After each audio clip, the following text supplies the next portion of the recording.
পুলিশের অপরাধ তদন্ত বিভাগ সিআইডি 2015 সালে মেডিকেল ভর্তি পরীক্ষায় প্রশ্নপত্র ফাঁসের সঙ্গে সেনাবাহিনীর সাবেক সৈনিক নোমান সিদ্দিকীর জড়িত থাকার তথ্য পেয়েছিল, কিন্তু তখন তাকে খুঁজে পাওয়া যায়নি।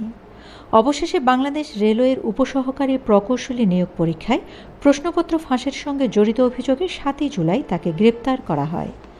ওই ঘটনায় করা মামলায় নোমানকে জিজ্ঞাসাবাদে এসব তথ্য পেয়েছে সিআইডি। 2022 সালেও নোমান একই অপরাধে পুলিশের হাতে গ্রেপ্তার হয়ে 3 মাস জেল খেটেছিল। তদন্ত সংশ্লিষ্ট এক কর্মকর্তা বলেন, নোমানকে এখন 2015 সালের মেডিকেলের ভর্তি পরীক্ষায় প্রশ্নপত্র ফাঁসের মামলায় গ্রেপ্তার দেখানো হবে। নোমান সহ আরও 17 জন স্বাস্থ্য ক্যাডার, পলিটেকনিক ইনস্টিটিউটের জুনিয়র ইনস্ট্রাক্টর, গণপূর্তের উপসহকারী প্রকৌশলী, উপজেলা সহকারী শিক্ষা কর্মকর্তা, অডিটর, নার্সিং সহ অন্তত 30টি নিয়োগ ও ভর্তি পরীক্ষায় প্রশ্নপত্র ফাঁসের সঙ্গে জড়িত। নোমান সিদ্দিকী পিএসসির সাবেক গাড়ি চালক সৈয়দ আবেদ আলীর কাছ থেকে প্রশ্নপত্র সংগ্রহ করে তা মোটা অঙ্কের টাকায় বিক্রি করতেন।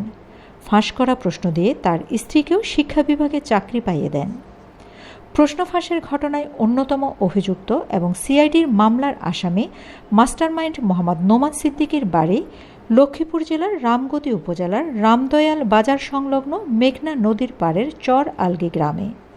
স্থানীয় চরমেহের আজিজিয়া উচ্চ বিদ্যালয় থেকে 1996 সালে এসএসসি পাশ করে নোমান। এরপর 1998 সালে সে সেনাবাহিনীতে সৈনিক হিসেবে যোগদান করে। একসময় র্যাপিড অ্যাকশন ব্যাটালিয়ন র্যাবেও চাকরি করেছেন। র্যাবে যোগদানের আগে লাইবেরিয়ায় 15 জাতিসংঘের শান্তিরক্ষা মিশনে কাজ করেছে। 2017 সালে তিনি চাকুরি থেকে স্বেচ্ছায় অবসর নেন।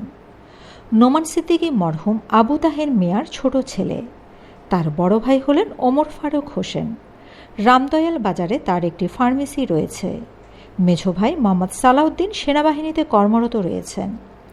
2007 সালে নোমান ঈশ্বরদী জেলার বিদ্যুৎ বিভাগের কর্মকর্তা শাহাবুদ্দিনের মেয়ে সাফিয়া সুলতানা স্বর্ণাকে বিয়ে করেন। সাফিয়া শিক্ষা অধিদপ্তরে চাকরি করতেন। বিয়ের পর থেকে পরিবারের কারোর সাথে তার সম্পর্ক ছিল না। স্ত্রী ও সন্তানদের নিয়ে ঢাকায় বসবাস করতেন।